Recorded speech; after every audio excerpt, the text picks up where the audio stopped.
All right, friends, it's day 16 of a year facing fear, and today I am doing something that I have been putting off.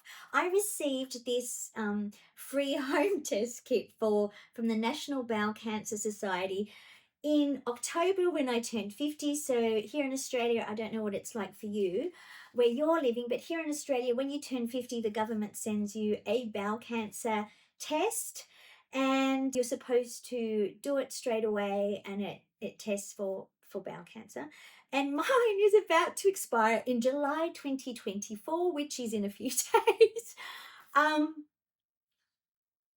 so it doesn't seem like a lot, does it? Just doing a bloody bowel cancer test. But for me, when I looked at my fears and I wrote down my list of the fears and the things that have been holding me back, there were a lot of medical ones. There were a lot of fears that I had around getting breast checks, skin cancer checks. I have a few moles and things that are actually really scaring me. And even at trapeze, that one of the women there is a surgeon, and she looked at my foot and she was like, "Oh, have you had that checked? Come to me and I'll get rid of it." And I had it checked, but the fact that she said, "I think we should get rid of that and take that off," thank you, Tash. Um, it really frightened me, because all of a sudden it was like, and then I've got a few things on my face, and I'm thinking, well, God, what happens if I get skin cancer on my face? And so it's scary. And for bowel cancer, when the kids were, I think my daughter Angel, she was in year one. My ex-husband, the kid's dad, he was diagnosed with stage 3 bowel cancer, and he was only in his mid 40s at the time, so he was really young. And he'd been to the doctor multiple times, and they'd said, "You have a parasite," or "You're fine, you have this or you have that." And so he thought that he had a parasite, until the point where his bowel was so blocked that he was turning yellow, and he couldn't function, and he'd lost so much weight, and they still didn't pick it up. And so this is really important, but there's this big part of me that's actually scared to do it, because and it was the same with going and sorting out this situation with my tooth, because I'm scared of the what if. I'm scared of the what if there's something wrong with me. And I've had a lot of, in the last few years, not at the moment because I'm doing the autoimmune protocol diet. And so my health and my gut health has been amazing. I don't know how long I can keep it up for. But over the last few years, I've had a lot of issues with ulcers and inflammation in my gut and heartburn and ulcers in my bowel and hiatus hernia, and so much, probably because of stress and gluten intolerance. I'm not eating gluten anymore, and not having dairy unless it's lactose free.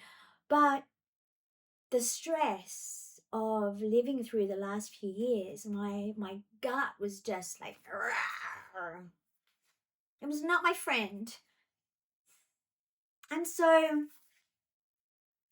this is not a it's not a difficult thing to do. It's just like, if you read the instructions, which I have multiple times, but I haven't actually done it. It's literally, you take a couple of samples, I think on 2 different days, 2 different samples, and then you send it in, and then that's it. And yet my test is about to expire and I haven't done it. And so today I'm going to open it, because if I don't open it, I won't do it. Let's go. Open this. Now, if you have one of these sitting at home, or if you are due for a bowel test or a prostate test or a breast cancer mammogram, which I am too, I need to get that done, then I invite you to come along with me. Um, home test. Look, here we go. We've got the home test kit instructions. Easy.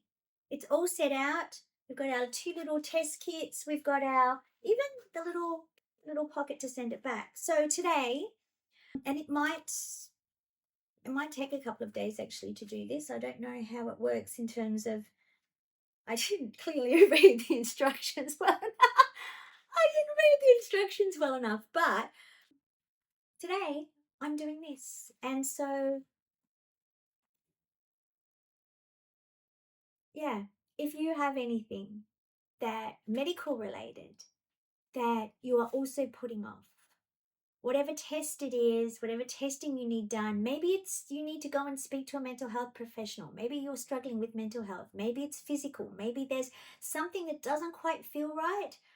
If something doesn't quite feel right in your body, then that's a sign. And so please, please, please just get it checked out, because I'm facing my fear and I'm stopping my procrastination with this because I'm scared. And so I invite you to do the same. If you've got something that you're scared of in terms of health, pop it in the comments, send me a message, jump into the Facebook group, A Year Facing Fear. Let's tackle this shit together. And until next time, I want to remind you, my dear friends, that I see you. I believe in you. You have absolutely got this. And I am so happy to be sharing this journey with you.